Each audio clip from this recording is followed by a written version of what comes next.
Oh, hey guys, so it's we got all our stuff in for. I talked the owner into doing the right thing and getting everything that was affected by the metal in those bearings. So we got new bearings.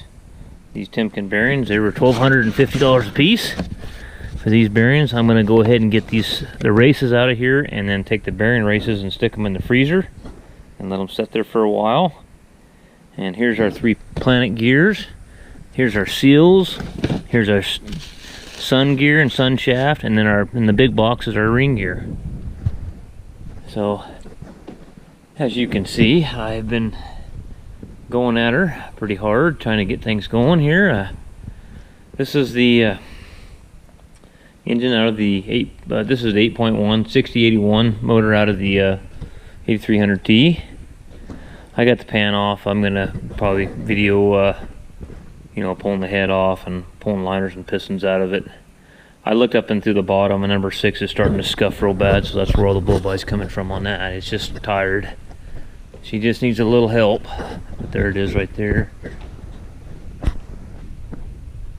There's the old 8300. She looks a little naked now, but then I got a 2940 here that I got to do a little bit of work on. It don't need a whole lot. It needs some steering cylinders fixed on it, and then the remotes are leaking, and he wants me to go through his BB900 baler.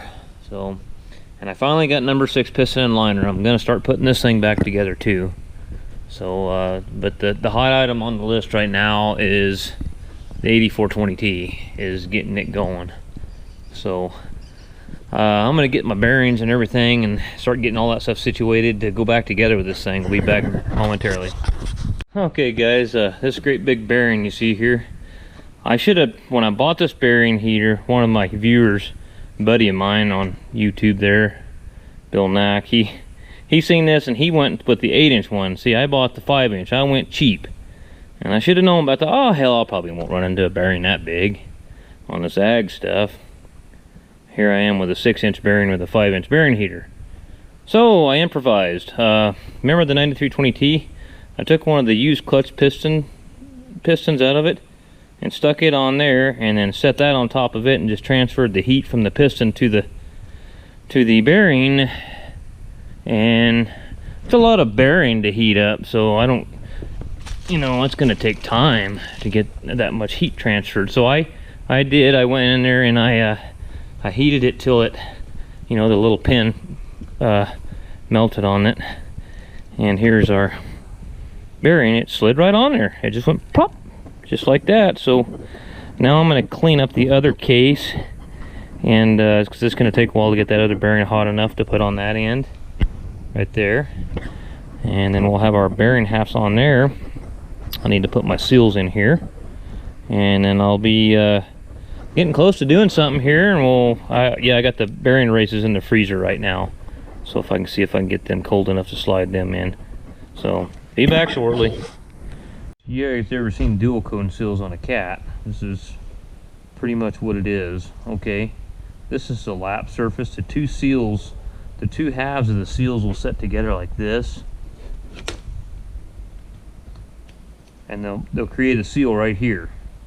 This part on the rubber is a seal on the hub and the axle housing, and this part here is a seal also. If you read the instructions in the service manual, it tells you do not lube the rubber part of the seal. And you got to make sure this housing is really clean too.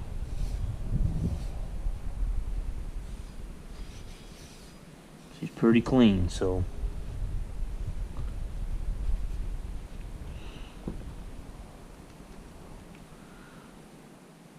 let's see if we can get her started in there. Be real careful with it.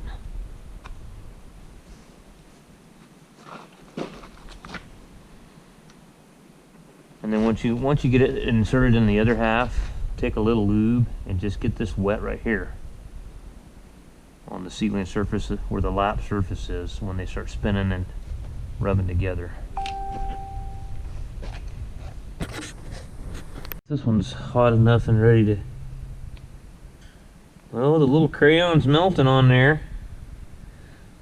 And I got a couple rags to throw in my hands there to keep from burning my hands, because I welded some stuff in the corrals in my house in Klamath for my lovely wife, and left my damn welding gloves there. I'll tell you what, sometimes me leaving crap somewhere. Okay, here we go. We kind of need to hurry along here. Don't want to lose our heat.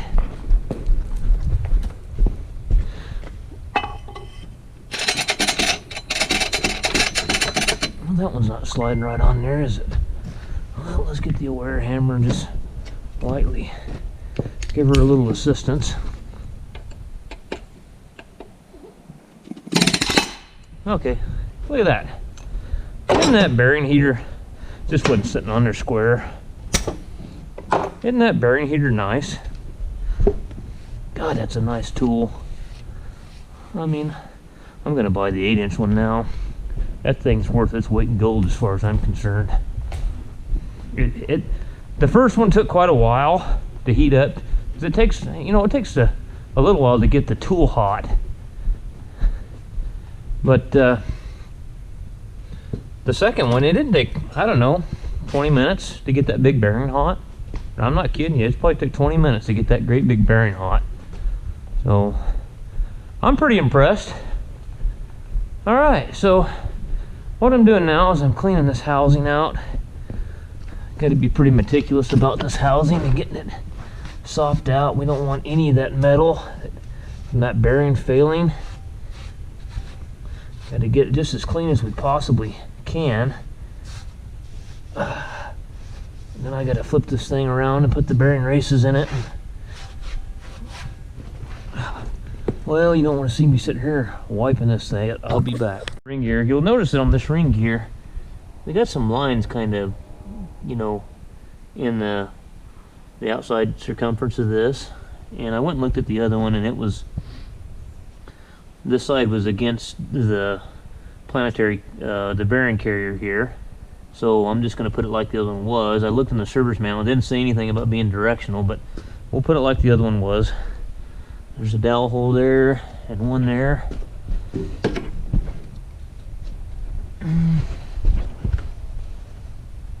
This looks like a really good finger getter right here. Let's grab the, and the inside of that is hot because I had that bearing heating. Look at that. It actually fits too. That's crazy. All right.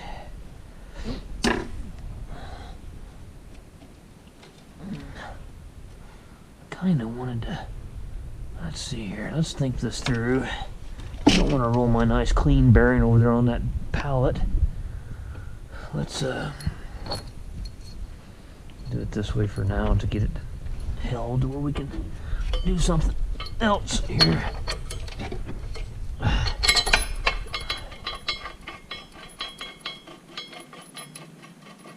have to go look the torque up for these bolts.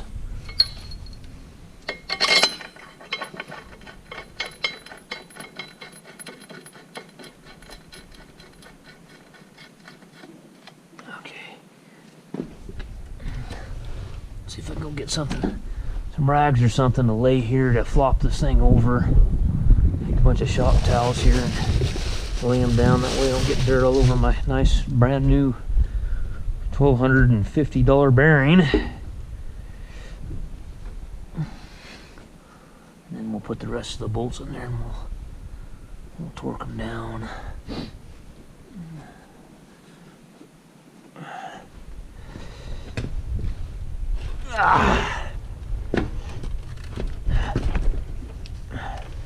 There we go. That makes me feel a little better. And there wasn't any Loctite on these, so I still got to rebuild the planetary carrier, the outboard carrier. Go through that. Put the planet gears and the needle bearings in it. It's just like anything else. There's quite a bit of work to do. One of these.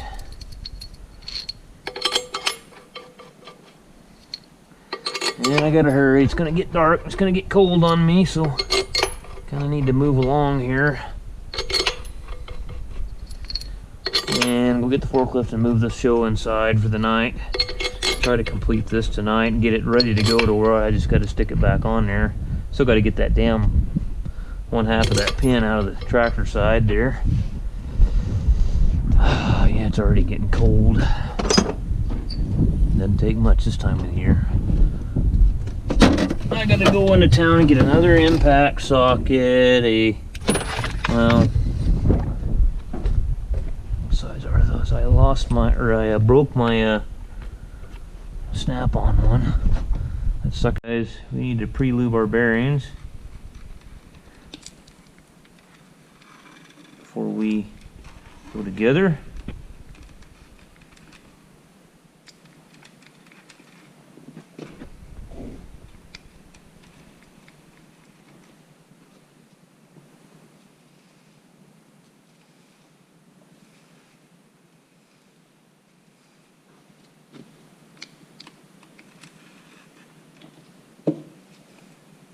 Okay, and then you want to put just a small amount of oil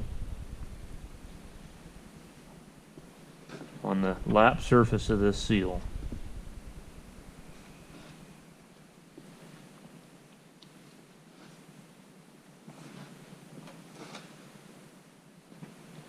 Okay guys, we're ready to put this half, we're going to pick this half of the housing up and set it on top of this half.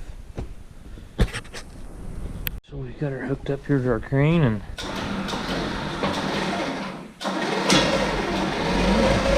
pretty heavy little chunk of iron there, isn't it?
Alright, let's slowly go down.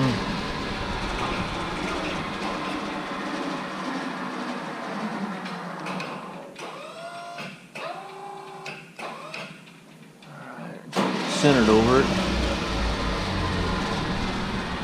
Let's screw up our seal.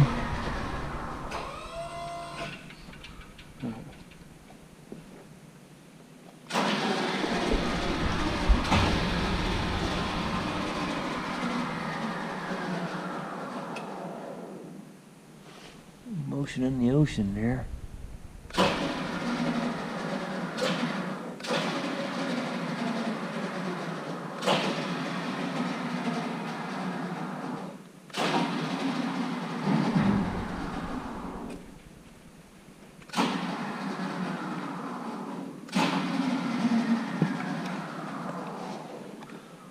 Right. I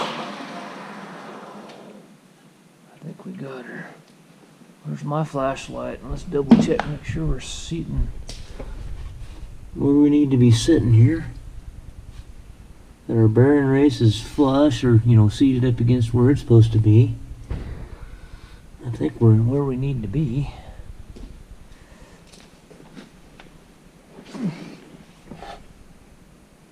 Yep, that looks good. That looks real good.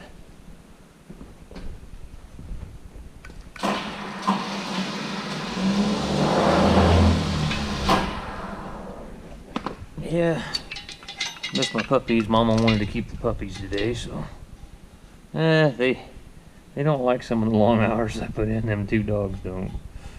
You can tell. They know when it's time to go home.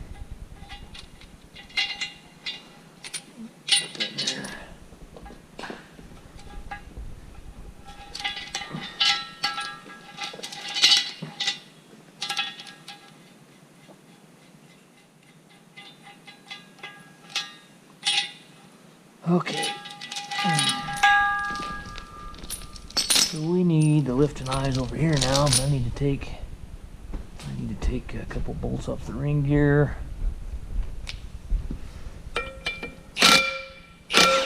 Straight across from each other.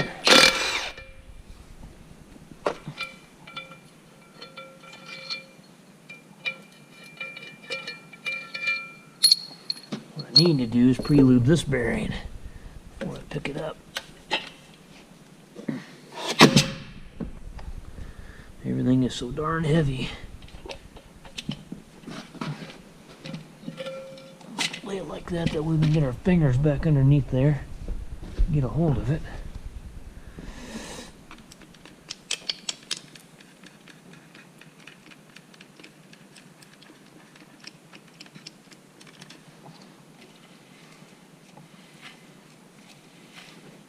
Looks like a new bearing. I haven't torqued the ring gear bolts yet because I think it's going to be easier when I get it in there. That way it'll kind of hold still on me. Torquing it here is not gonna, it ain't going to hold still on me. Okay. I got a long enough chain here, don't I?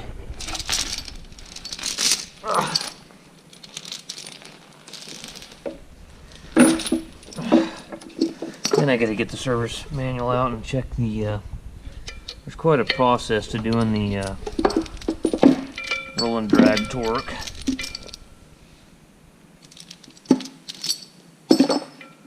And all that on it, so let's put this one on this side.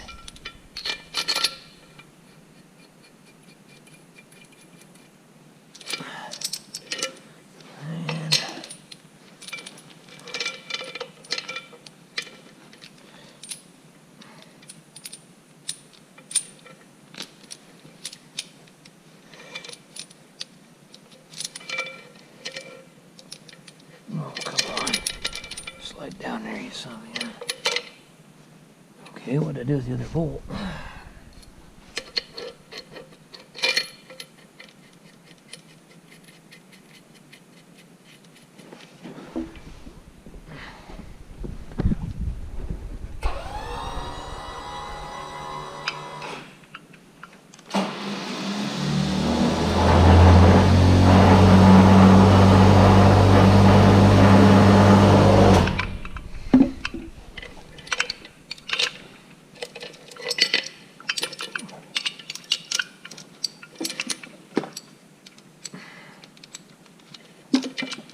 All right.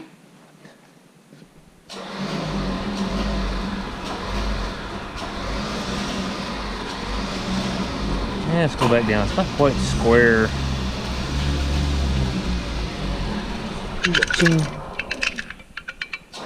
Center up there a little better, maybe. A little more. Gotta get her as square as we can. Yes, I'm happy.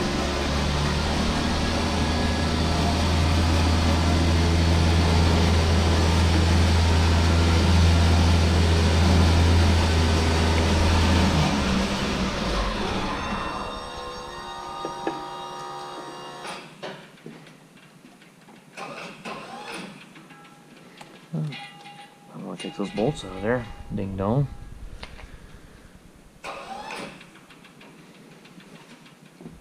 Okay. Get started on the splines.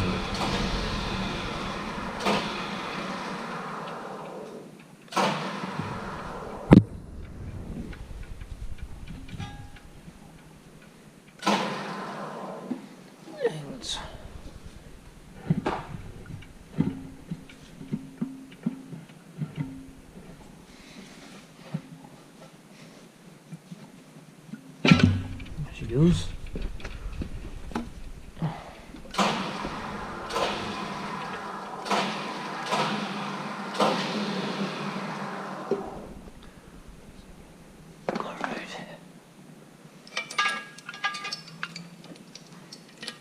Everything on these old girls is pretty darn heavy. The part that I don't look forward to is putting all them needle bearings back. Well, they're big needles, but kind of a pain putting them needle bearings all back in that outboard carrier.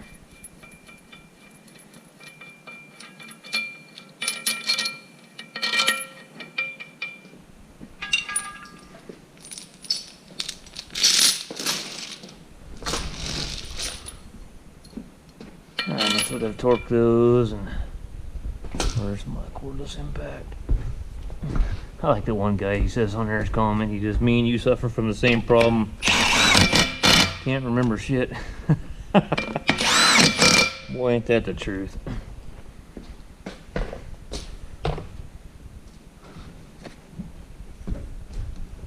Alright. Let's get the hook out of the way.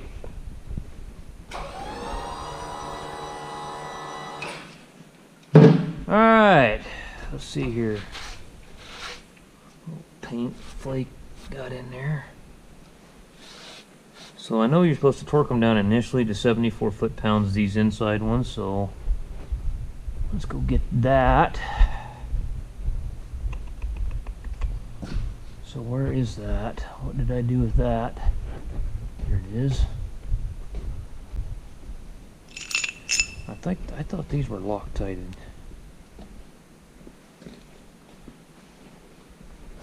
Pretty sure these were, but they say initially we don't torque them yet or Loctite them yet till we get. There's a shim here, so I better make sure that I'm supposed to put the shim in there or what I'm supposed to do here. So let me get that and thoroughly read over that before I get in this, because I don't remember. Like I just said, can't remember shit. Maybe we ought to be laying those in there in case one falls down. I gotta pull the whole damn thing back out of there. If I had to rag the lazy boots on, because the bumper of my pickup from being on these dirt roads is pretty filthy.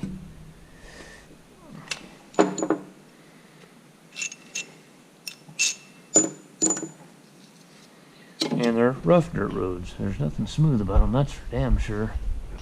Just rattling the box completely apart on this poor old service truck. It's kind of starting to fall apart on me from being on some of those washboard rough roads. Just killing this thing. Poor old pickup.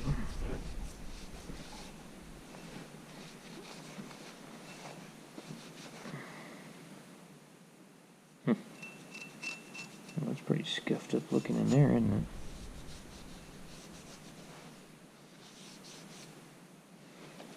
Well, let me get the service manual and read this over real good.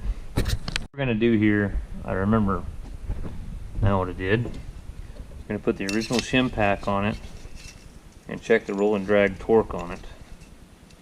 I got a feeling every one that I've ever done has been pretty much right on the money with the original shim pack.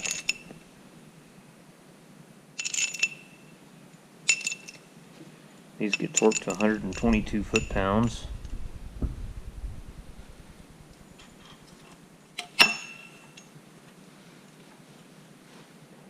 Let's see something for a minute. I see a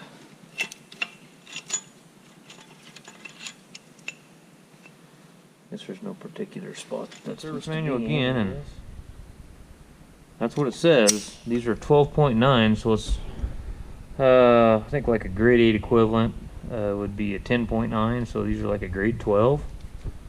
So I hope I don't break a bolt. There's 122.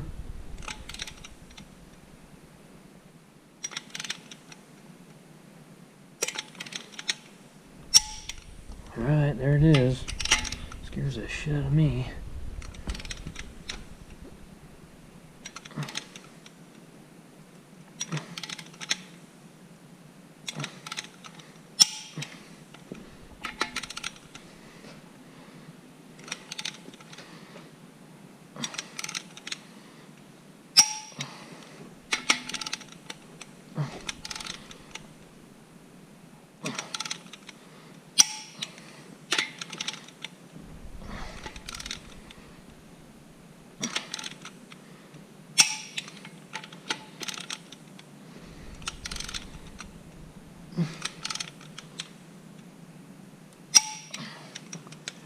Alright. Get 2 of these back out of there. I forgot. I gotta go get that tool and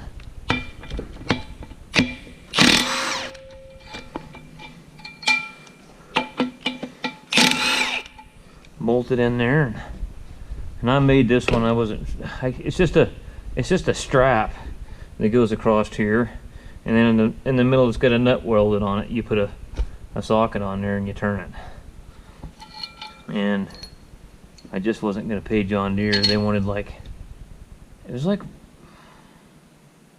360 bucks or something like that's what they wanted for it. Guys, so you are witnessing the first one that I've ever seen that was wrong. So what you're supposed to do, here's our strap, got our nut here in the middle. Just got a dial type torque wrench. I even put my other split beam one on there and made it click. The spec is 59 to 74 foot-pounds of roll and drag. And it's,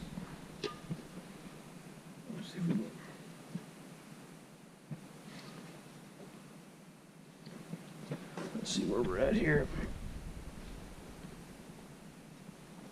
We're at like almost 100 there. It's too tight. That is probably why it failed and why the bearings are all chewed up in it. And we will not be putting it together like that, because I don't want to buy $10,000 worth of parts. He's gonna have to. He's in a big hurry, but he's gonna have to wait a day or two because now it's Friday.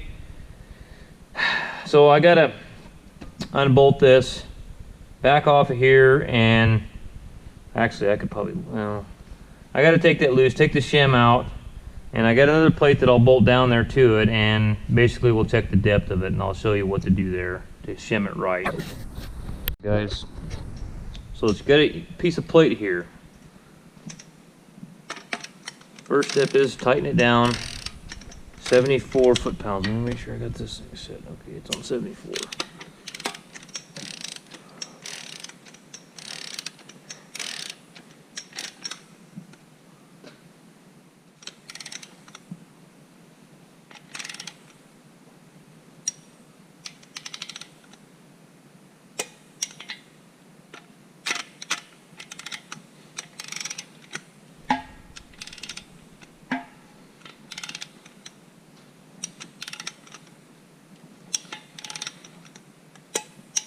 $74 foot-pounds. Then put your turning tool on there.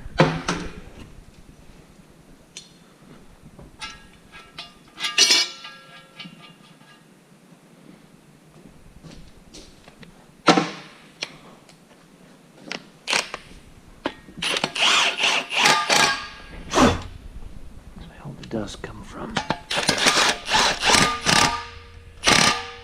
Okay.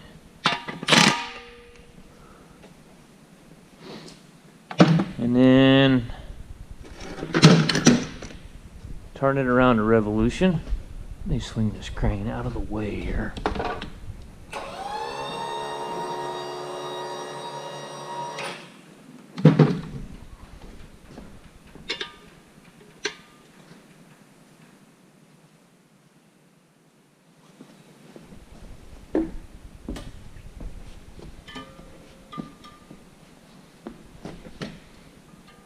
Okay, let's go a little more because I got to tighten this up. Let's go crossways with it so I can get on this and torque them again. And you're supposed to torque it to 74 foot-pounds again. Let's see here.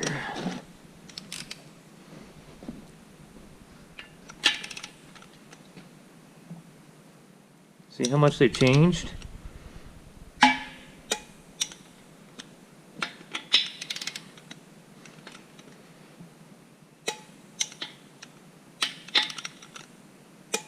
That's how much more that went down in there and got loose on us.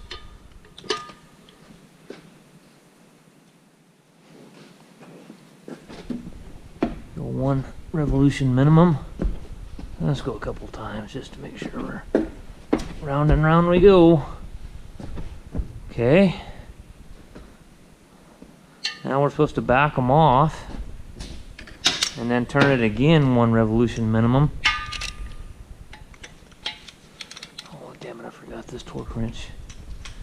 is not a bi-directional torque wrench, so let's just grab the impact.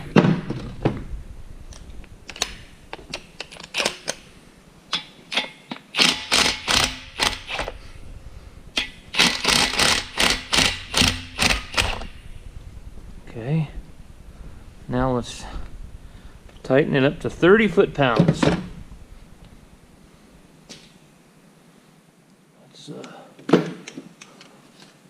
Shit, that ain't gonna do it. That don't.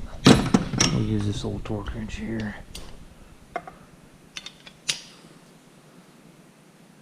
We'll go to 30 on it.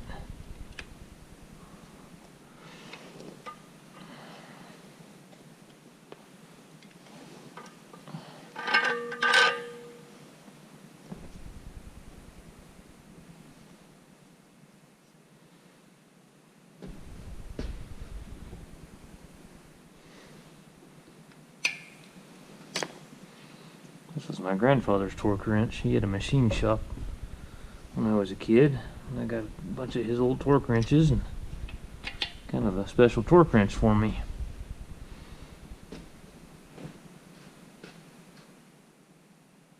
Foot-pounds.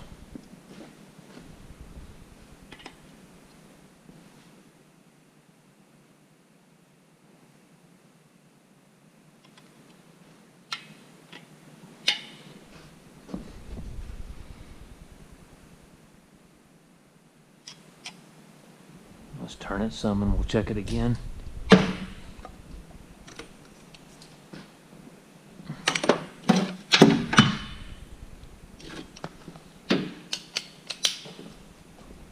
Shoot, what am I doing? And then we'll make sure our 30's there again. Oh shit, what am I doing? I got the wrong socket on there.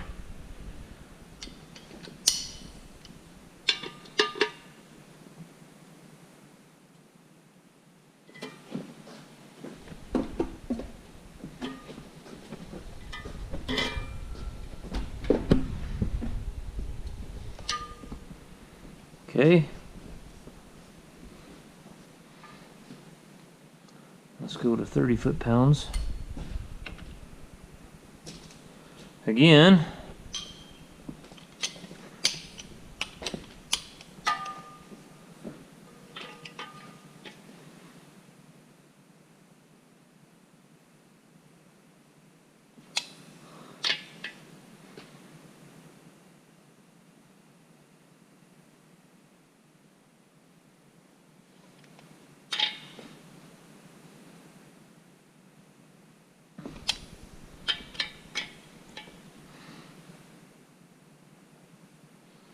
Alright guys, we're there.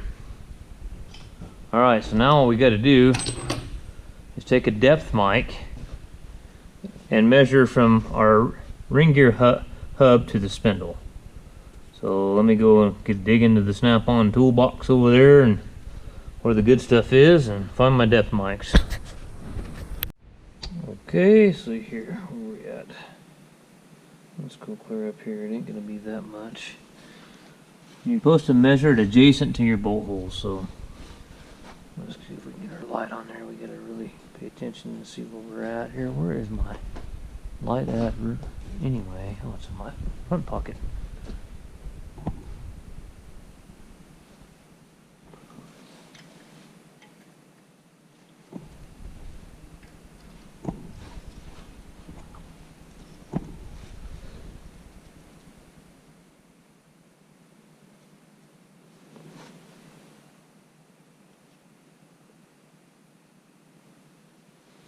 Right.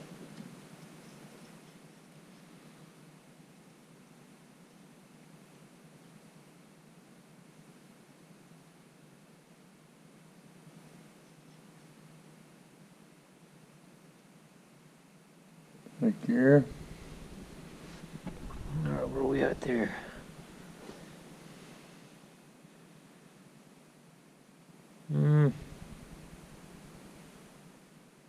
Not quite to the 100,000ths for it. Oh, where are we here? We're past 75. 75 and 10 is 85, 86 thousandths. So we're 86 thousandths on one side, and you're supposed to minus that past 8. And that's your shim pack.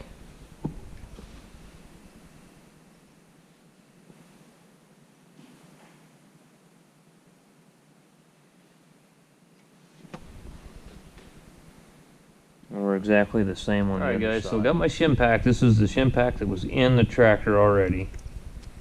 And remember, we took our depth mic 86 thousandths minus 8 thousandths, and that's what's your desired shim pack supposed to be. So 76 thousandths. Now we're going to take this outside mic and I get right at 56 thousandths. Let's measure it in about 4 spots, make sure we're getting the right measurement here. So we need about 20 more thousandths worth of shim. Can you believe that thing's that far off? It's too tight. Not enough shim. No wonder the bearings went out on it.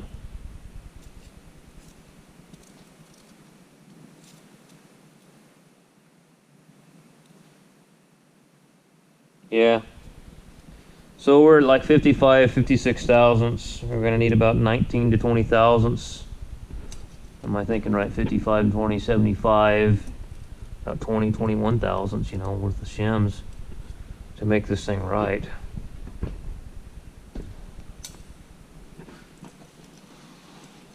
I'm kind of curious with that tool set up on there like it's supposed to be with their 30 foot-pounds. Some engineers got this really figured out. Let's take our torque wrench.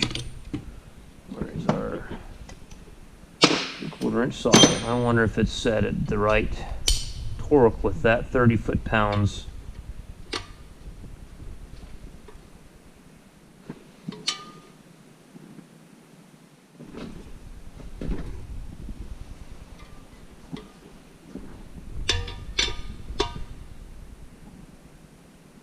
Like 55 right there, so it's pretty close. So we know we're on the right track. I'm gonna have to get in the parts book there, JD Parts, and see what the shim kits are offered for. We cannot send it out the door like that. Torque them down to 122 foot-pounds, and then I think it would just I don't think it would last too long. So hopefully that was a pretty good little explanation. Just get you a piece of plate here. It needs to be a fairly heavy plate like this. This inside one. This center one here, get you a piece of 3/16 plate or a 1/4 inch, whatever, 2-inch strap. Weld you a nut in the middle of it so you can turn with it and space it out here and bolt it to the outside of the actual outside hub. And then torque these down to 74 foot-pounds.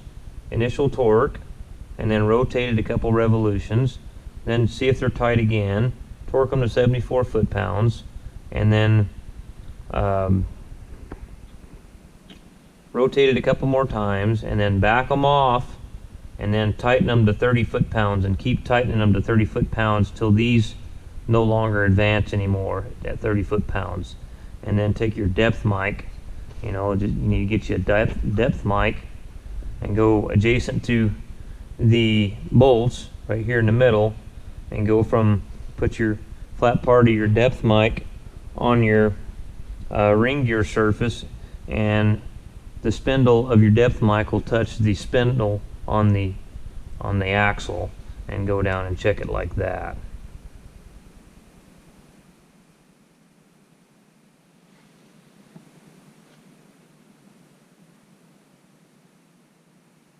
So, alright guys, so that's all there is for that. So I'll be back when I get this thing shimmed right. So thanks for watching.